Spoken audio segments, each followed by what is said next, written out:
LAFCO Special Meeting, May 29th, 2019.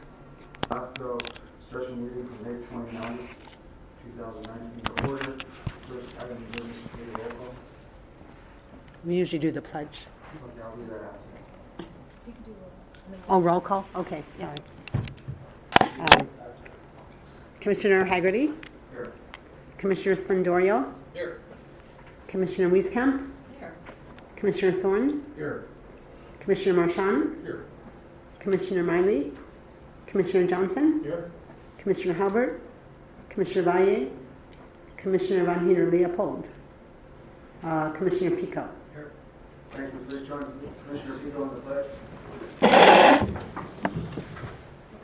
Pledge allegiance to the flag of the United States of America and to the republic for which it stands, one nation, under God, indivisible, with liberty and justice for all.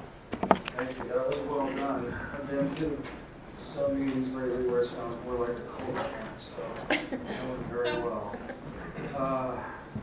Item 3. Thank you, Chair. So the Commission will consider approving a memorandum of understanding between Alameda LAFCO and the County of Alameda for administrative and support services as the existing MOU is set to expire on June 30th of this year. Since the Cortese-Knox-Hertzberg Act of 2000, Alameda LAFCO has contracted with the county for support services, including staffing, human resources, and financial accounting.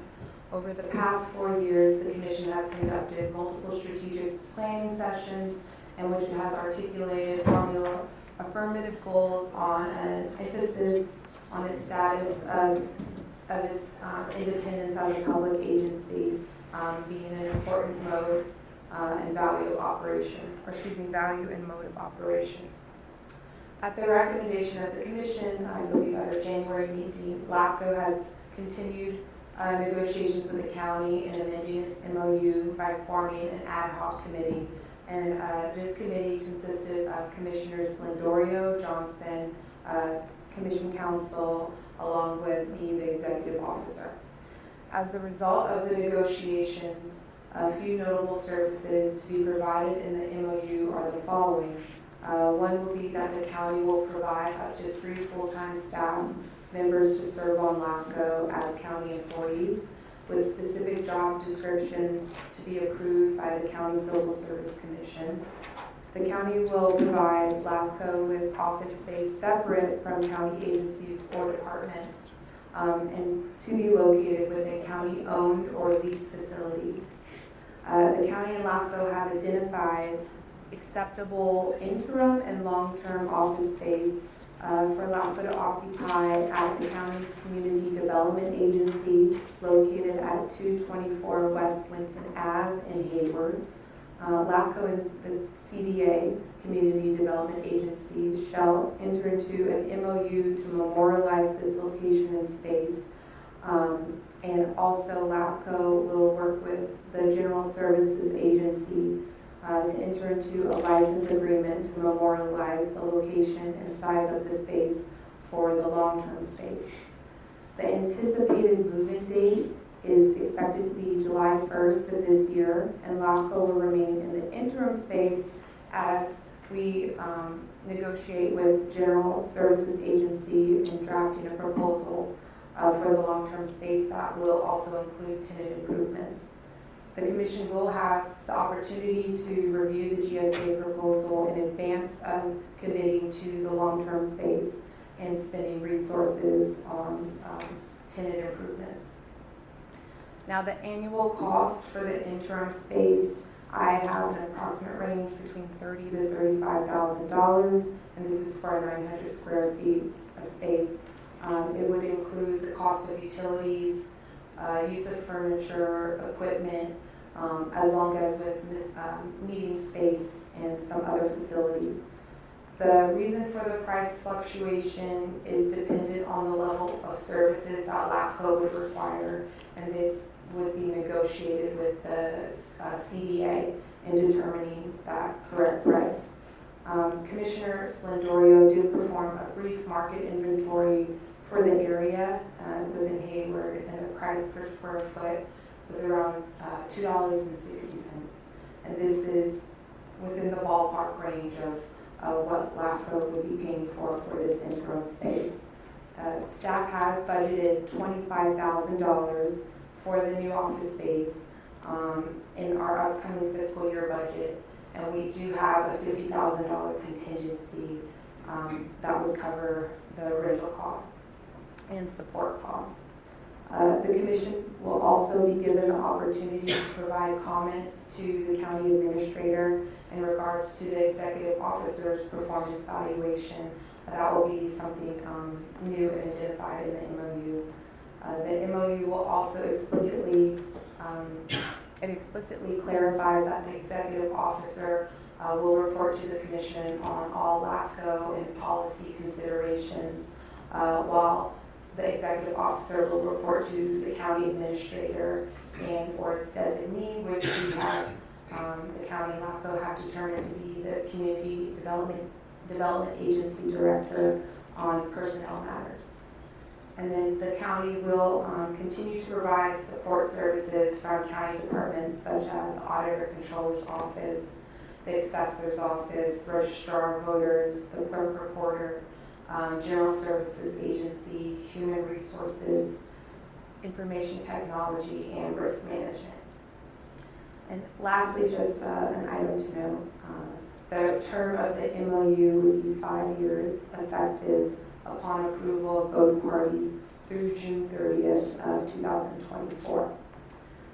The following alternatives are available to the commission, and alternative 1 is to approve the new MOU agreement and direct staff to forward the agreement to the Alameda County Board of Supervisors for approval and work with the Community Development Agency to develop an MOU concerning LAFCO's relocation to the interim space at 224 West Linton Avenue in Hayward.